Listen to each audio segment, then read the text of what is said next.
আজ ৩রা আগস্ট ২০২৬ মধ্যপ্রাচ্য আজ একটা বড় ধাক্কা থেকে সাময়িকভাবে বেঁচে গেল।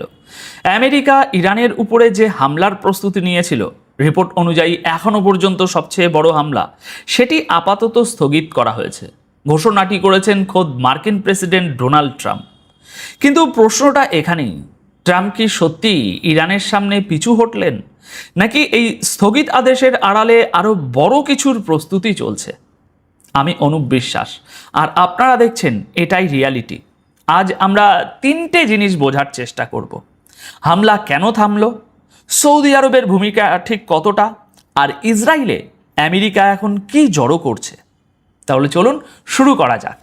দর্শক বন্ধুরা, প্রথমে দেখে নেওয়া যাক ঠিক কী ঘোষণা করা হয়েছে।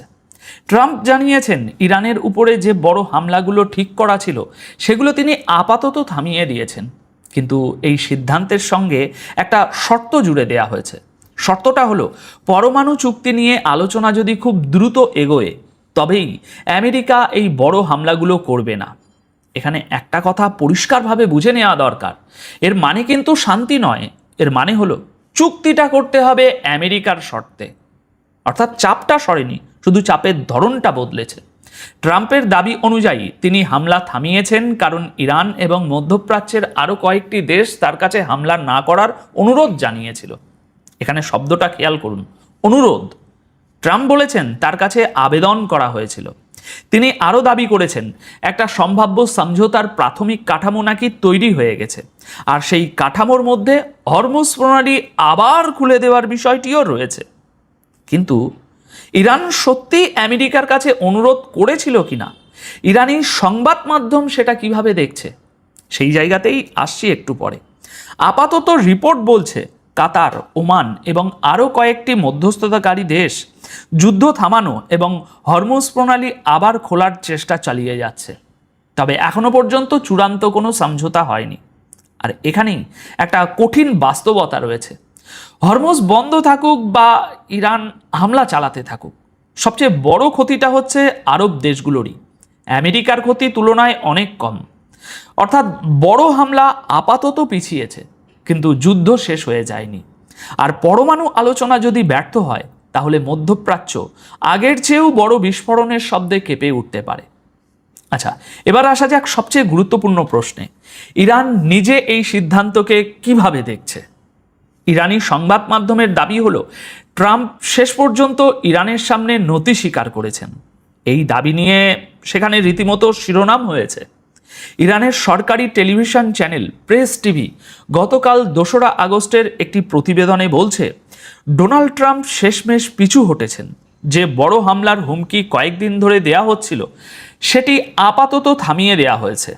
এই প্রতিবেদন অনুযায়ী আমেরিকা ইরানের জ্বালানি পরিকাঠামোর উপর এখনো পর্যন্ত সবচেয়ে বড় হামলার প্রস্তুতি সেরে ফেলেছিল, কিন্তু একেবারে শেষ মুহূর্তে সেটা থামিয়ে দেয়া হয়। দর্শক বন্ধুরা, এখানে মনে রাখতে হবে এটি ইরানি সরকারি সংবাদ মাধ্যমের দাবি।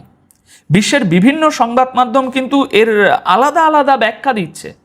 কোথাও বলা হচ্ছে কোনো আরব শাসক এবং ইরানের অনুরোধে ট্রাম্প পিছিয়ে এসেছেন, আবার কোথাও ইসরায়েলের নামও উঠে আসছে যে তারাই নাকি থামতে বলেছে। অর্থাৎ কারণ নিয়ে একটা মতভেদ স্পষ্ট, এবং এখনই নিশ্চিতভাবে বলা কঠিন যে আসল কারণ কোনটা। আচ্ছা, এবার দেখা যাক এই সিদ্ধান্তের ঠিক আগে ইরান কি বলেছিল। ইরান পরিষ্কার সতর্কবার্তা দিয়েছিল, আমেরিকা বা ইসরায়েল যদি নতুন করে কোনো আগ্রাসী পদক্ষেপ নেয় কিংবা কোনো আরব দেশ যদি তাদের সঙ্গ দেয় তাহলে ইরানের জবাব হবে অত্যন্ত কঠোর। তারা বলেছিল সেই জবাব হবে পুরোপুরি যথাযথ এবং গোটা অঞ্চলে আগুন জ্বলে উঠবে। ইরানের পররাষ্ট্রমন্ত্রী আব্বাস আরাগাচি রাতেই এই অঞ্চলের একাধিক দেশের সঙ্গে ফোনে কথা বলেন। তিনি স্পষ্ট জানিয়ে দেন, ইরান নিজের সার্বভৌমত্ব, নিজের ভূখণ্ড এবং জাতীয় নিরাপত্তা রক্ষার জন্য যে কোনো মূল্যে যে কোনো ধরনের জবাব দেবে। শুধু তাই নয়, ইরানের পার্লামেন্টের জাতীয় নিরাপত্তা কমিটিও হুঁশিয়ারি দিয়েছিল, হামলা হলে ইরানের জবাব শুধু পারস্য উপসাগরের মধ্যে সীমাবদ্ধ থাকবে না, যেখান থেকে হামলা হবে জবাব সেখান পর্যন্তও পৌঁছাবে। এই কথাটার ওজন কম নয়, কারণ এর অর্থ সংঘাত সীমান্ত পেরিয়ে অনেক দূর পর্যন্ত ছড়াতে পারে। কিন্তু দর্শক বন্ধুরা, বিষয়টা এত সরল নয়। ট্রাম্প নিজের শর্তে ইরানকে পরমাণু চুক্তি সই করার সময় দিয়েছেন ঠিকই, কিন্তু এই ইউটার্নের পিছনে একটা বড় যুদ্ধের প্রস্তুতিও চলছে বলে ইঙ্গিত মিলছে। আর ঠিক এখানেই পুরো ছবিটা বদলে যাচ্ছে। ইসরায়েলে একের পর এক আমেরিকান সামরিক বিমান নামছে। এগুলো কিন্তু সাধারণ পরিবহন বিমান নয়, এগুলো হলো ট্যাঙ্কার এয়ারক্রাফট, যারা আকাশে উঠতে উঠতেই যুদ্ধ বিমানে জ্বালানি ভরে দেয়। সহজ করে বলি একটু, এই বিমানগুলোর কাজ হলো ফাইটার জেটগুলো যাতে বারবার নিচে না নেমে দীর্ঘ পথ পাড়ি দিতে পারে এবং লাগাতার আকাশ থেকেই বোমাবর্ষণ চালিয়ে যেতে পারে সেই ব্যবস্থা করা। এই ধরনের বিমান শান্তির সময়ে জড়ো করা হয় না, এগুলো এক জায়গায় আনা হয় তখনই যখন কোনো বড় যুদ্ধ বা বড় আকাশ অভিযানের প্রস্তুতি চলে। গতকাল 2রা আগস্টের রিপোর্ট অনুযায়ী আমেরিকার আরও 10টি air two air refuelling aircraft খুব শীঘ্রই ইসরায়েলের বেনগুরিয়ান বিমানবন্দরে পৌঁছতে চলেছে। এগুলো পৌঁছে গেলে সেখানে এই ধরনের মার্কিন বিমানের সংখ্যা দাঁড়াবে 40। সংখ্যাটা একবার ভাবুন, 40টা জ্বালানি ভরার বিমান এক জায়গায় জড়ো করা হয়েছে। ইসরায়েলি সংবাদ মাধ্যমও গতকাল 2রা আগস্ট এই খবর প্রকাশ করেছে। তাদের প্রতিবেদন অনুযায়ী এত বিপুল সংখ্যক মার্কিন সামরিক বিমানের উপস্থিতি বেনগুরিয়ান বিমানবন্দরের উপর চাপ বাড়িয়ে দিয়েছে। এর ফলে সাধারণ যাত্রীবাহী উড়ানে 2 থেকে 3 ঘন্টা পর্যন্ত দেরি হচ্ছে। আর জুলাই ও আগস্টে এমনিতেই ইসরায়েলের সবচেয়ে ব্যস্ত ভ্রমণের মরশুম, পর্যটকদের ভিড়ও বেশি থাকে। এখন সামরিক বিমানের ভিড়ে জায়গা কমে গিয়ে পরিস্থিতি আরও জটিল হয়ে উঠেছে। এবার এখানে একটা পুরনো তথ্য মনে করিয়ে দিই আপনাদের, কারণ এখানেই আসল মোড়টা লুকিয়ে আছে। 15ই জুলাই ইসরায়েলের পরিবহন মন্ত্রক জানিয়েছিল আমেরিকা তাদের বেশ কয়েকটি রিফিউলিং এয়ারক্রাফট বেনগুরিয়ান বিমানবন্দর থেকে সরিয়ে সেগুলোকে নিয়ে যাওয়া হবে ইসরায়েলের বিমান ঘাঁটিতে নিয়ে যাওয়া হবে। অর্থাৎ সংখ্যা কমার কথা ছিল, কিন্তু হচ্ছে ঠিক উল্টোটা। সরানোর বদলে আরও 10টি নতুন বিমান পাঠানো হচ্ছে সেই বেনগুরিয়ানেই।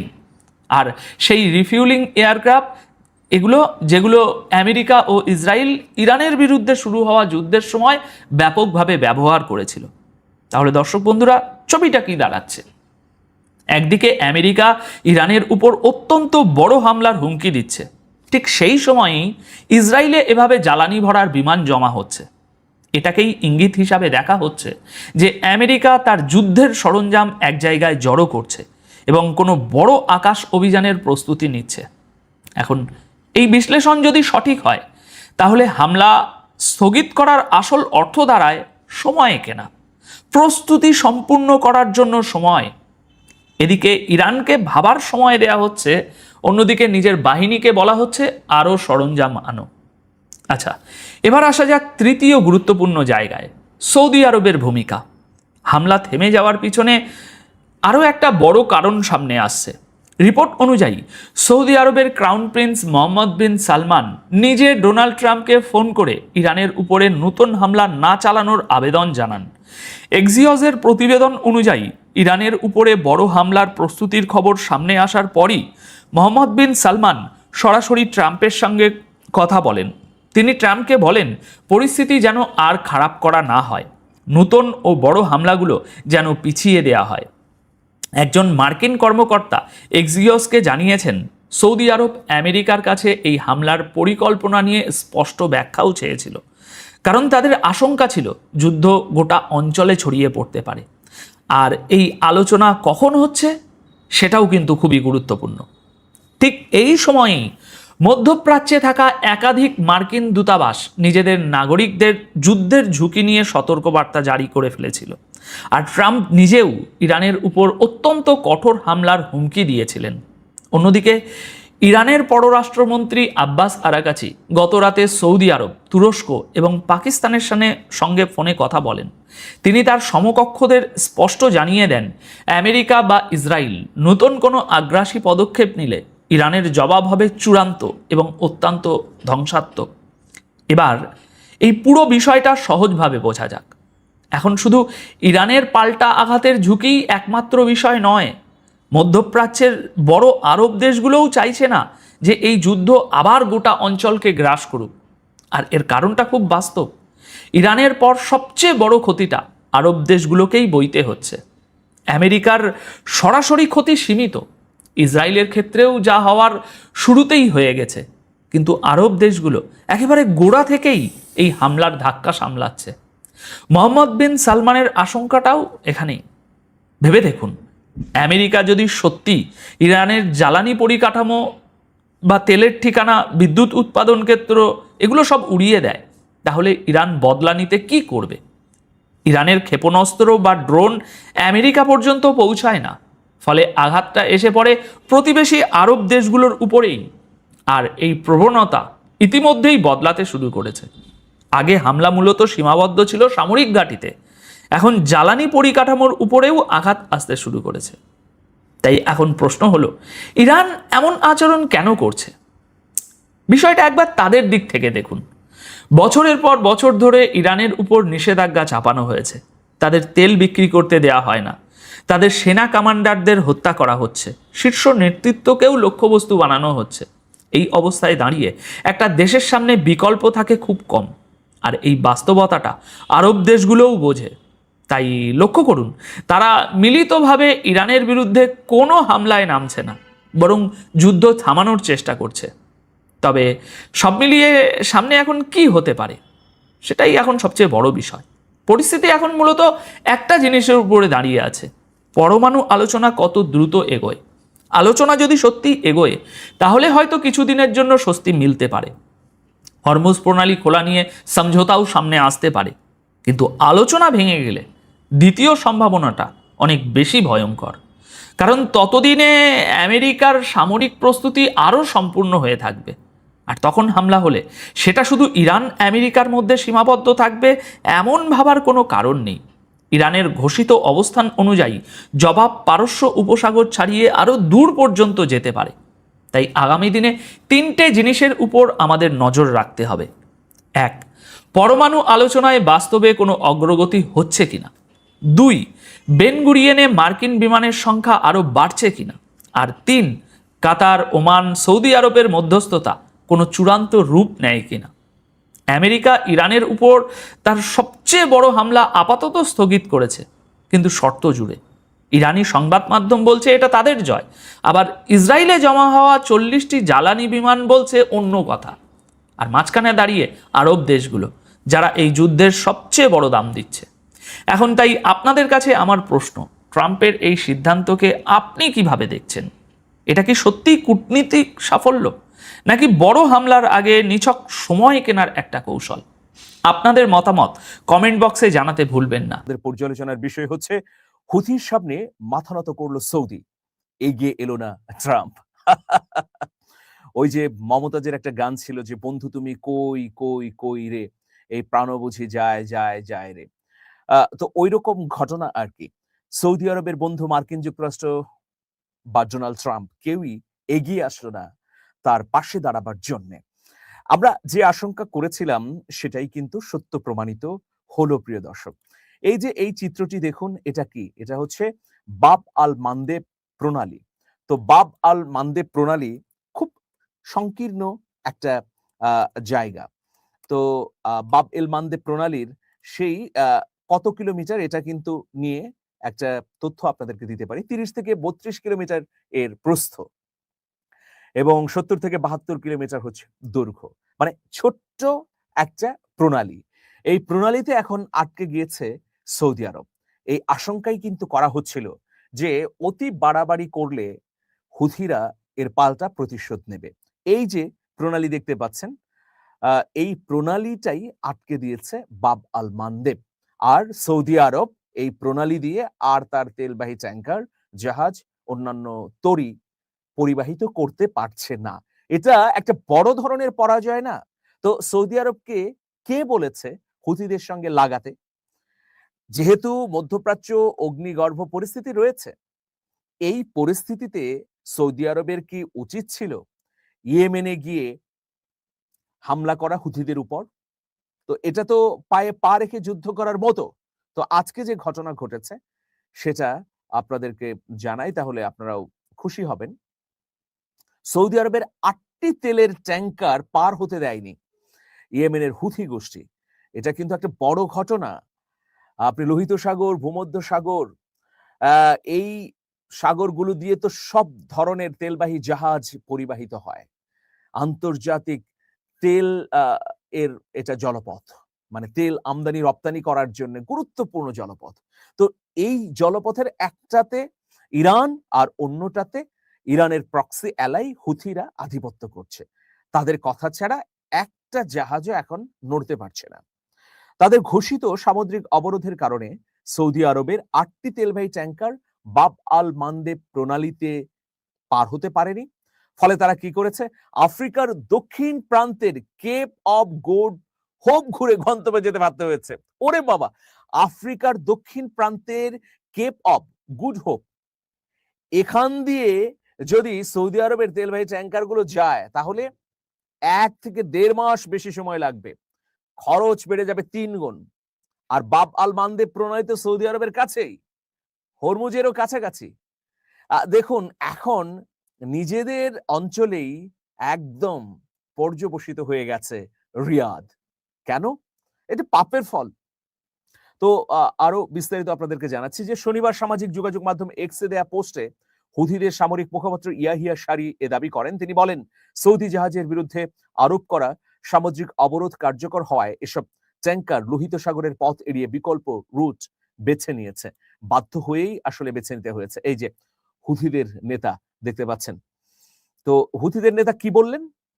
তিনি আরো কিছু তথ্য দিলেন যে আমরা সর্বাত্মকভাবে বাব আল মানদেবে অবরোধ কার্যকর করেছে। যেসব জাহাজ মার্কিন যুক্তরাষ্ট্রকে সমর্থন দিচ্ছে, যেসব দেশ মার্কিন যুক্তরাষ্ট্রের পৃষ্ঠপোষকতা করছে তাদের জাহাজ এবং ইসরায়েলের সহযোগিতায় নানা ধরনের কাজ করছে, তাদের তেলবাহী বা পণ্যবাহী ট্যাঙ্কার আমরা এই পথ দিয়ে যেতে দেব না। বৃহস্পতিবার সৌদি আরব সহ 14টি দেশ বাব আল মানদেব প্রণালী, লোহিত সাগর, এডেন উপসাগরে নৌ চলাচলের স্বাধীনতা, আন্তর্জাতিক বাণিজ্য এবং জ্বালানি সরবরাহের নিরাপত্তা নিশ্চিত করতে একটি বহুজাতিক সামুদ্রিক প্রতিরক্ষা জোট গঠন করেছে। 14টা দেশ নিয়ে জোট গঠিত হয়েছে। এই জোটে আবার বাংলাদেশও আছে। বাংলাদেশ কি এড়িয়ে যেতে পারতো না? ইরানের শত্রুতায় পড়ার কি প্রয়োজন? হুথিরা ছেড়ে কথা বলবে না, যতই জোট গঠন করেন। লোহিত সাগর, ভূমধ্য সাগর থেকে হুথিদের বিতাড়িত করা অনেক কঠিন ব্যাপার। এমন আচমকা আচমকা হামলা করতে অভ্যস্ত হয়ে গেছে হুথিরা, অকল্পনীয় ব্যাপার। হরমুজে যেমন ছোট ছোট নৌযান দিয়ে ইরান প্রতিরোধ গড়ে তুলেছে, হুথিরা একই সঙ্গে মনুষ্যবিহীন ক্ষেপণাস্ত্র ব্যবহার করছে, যেগুলো দ্রুততম গতিতে আঘাত হানছে লক্ষ্যবস্তুতে। ফলে এটা এতটা বিপজ্জনক রুট হয়ে পড়েছে যে হুথিদের অনুমতি ছাড়া এখান দিয়ে তেলবাহী ট্যাঙ্কার চলাচল করানো একেবারে কঠিন। তো একটা খবর চাউর হয়েছিল যে হুথিরা টোল নেবে, হরমুজে ইরান যেভাবে চিন্তা করেছে সেভাবে। তবে হুথিদের তরফ থেকে জানানো হয়েছে যে না, টোল নেবে না। তবে যেসব জাহাজ এই রুট দিয়ে চলাচল করতে চাইবে তাদেরকে হুথিদের কাছ থেকে অনুমতি নিতে হবে। গত 20 জুলাই ইরান সমর্থিত হুথি গোষ্ঠী সৌদি আরবের বিরুদ্ধে সামুদ্রিক অবরোধ ঘোষণা করে। এরপর তারা সৌদি সংশ্লিষ্ট কয়েকটি জাহাজে হামলারও দাবি করে। তবে সৌদি আরব বলছে আন্তর্জাতিক নৌপথের নিরাপত্তা নিশ্চিত করতে তারা প্রয়োজনীয় সব ব্যবস্থা নেবে এবং যে কোনো হুমকির জবাব দেবে। তো এই যে হুথিদের বিরুদ্ধেও লেগে গেল সৌদি আরব, এর কোনো যৌক্তিক কারণ দেখি না। মানে পায়ে পা রেখে যে কাজটি করছে সৌদি আরব, এতে তার স্থিতিশীলতাই নষ্ট হবে। আচ্ছা, সৌদি আরব যদি হুথিদের সঙ্গে পূর্ণমাত্রায় সংঘাতে জড়িয়ে যায় তাহলে সৌদি শাসকরা কি শান্তিতে থাকতে পারবেন? এটা কেন উপলব্ধি করছেন না প্রিন্স মোহাম্মদ বিন সালমান? তাকে তো সৌদি নেতা হিসেবে প্রজ্ঞাবান বলে মনে করেন অনেকে। তা কেন তিনি এই চিন্তা করছেন না? যদিও একটা ভালো কাজ করেছেন আজকে, যে তিনি ইরানে হামলাটা বন্ধ করিয়েছেন মার্কিন যুক্তরাষ্ট্রের। মার্কিন যুক্তরাষ্ট্রের এই হামলার পরে কি যে পরিস্থিতি হতো, সৌদি আরব, কাতার, কুয়েত, জর্ডান কেউই রেহাই পেত না। তারা পাগলের মতো হয়ে যেত, দুনিয়া হয়ে যত যুদ্ধাস্ত্র আছে, যত ক্ষেপণাস্ত্র আছে মারতে শুরু করত। আরে বাবা, একটা যুদ্ধ জাহাজ বা একটা যুদ্ধ বিমান যেগুলো মার্কিন যুক্তরাষ্ট্র তৈরি করেছে, লাখ লাখ ডলার এগুলোর দাম। আর ইরানের যে ক্ষেপণাস্ত্র, এগুলো খুবই অল্প মূল্যের। একটা যুদ্ধ বিমানের টাকা দিয়ে, মানে মার্কিন যুক্তরাষ্ট্রের তৈরি করা যুদ্ধ বিমানের টাকা দিয়ে ইরান কয়েক হাজার ক্ষেপণাস্ত্র তৈরি করতে পারছে। আর একটা ক্ষেপণাস্ত্র দিয়ে এরকম লাখ লাখ ডলারের আ যুদ্ধজাহাজ, যুদ্ধ বিমান ধ্বংস হয়ে যাচ্ছে। তো মার্কিন যুক্তরাষ্ট্র কয়টা যুদ্ধজাহাজ পাঠাবে? যতগুলো যুদ্ধজাহাজ মার্কিন যুক্তরাষ্ট্রের মধ্যপ্রাচ্যের আকাশে উড়েছে, তার অধিকাংশই তো এখন ধ্বংসস্তূপে পরিণত হয়েছে। তো সুতরাং আগামী দিনে সৌদি আরব যতই মার্কিন ঘনিষ্ঠ হবে ততই প্রত্যাঘাতের মুখোমুখি পড়বে। সেটাই কিন্তু আমরা স্পষ্টভাবে দেখতে পাচ্ছি। আর হুথিরা এমনভাবে সুসংগঠিত যে তারা গত কয়েক দশক ধরে ইয়েমেনে লড়াই করে যাচ্ছে। তারা ইয়েমেনের আশেপাশে যে দেশগুলো আছে সেখানেও আধিপত্য বিস্তার করছে। তারা ইসরায়েলকে এক প্রকার চ্যালেঞ্জ দিয়েছে। ইসরায়েলের কয়েকটা গুরুত্বপূর্ণ সমুদ্র বন্দর তো প্রায় অচল অবস্থায় পরিণত হয়েছে হুথিদের আক্রমণের কারণে।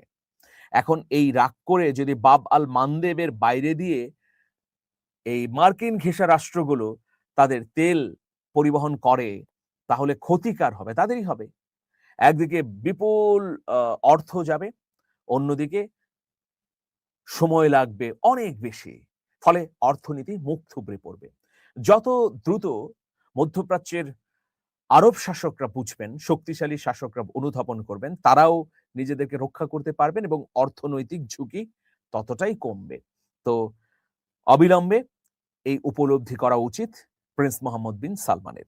আজকে আমরা দেখতে পেলাম যে ৮টি তেলবাহী ট্যাঙ্কার যেতে পারেনি। এটা তো বড় ধরনের পরাজয়। ভবিষ্যতে আরো নানা ধরনের ঘটনা ঘটবে এই বাব আল মানদেব প্রণালীকে ঘিরে। সেটার জন্য নিশ্চয়ই প্রস্তুত আছে মার্কিন যুক্তরাষ্ট্র বা সৌদি আরব। দর্শক, শেষ করছি আমার একটি উপন্যাস, হাদি ফিরলেন রাষ্ট্রপ্রধান হয়ে।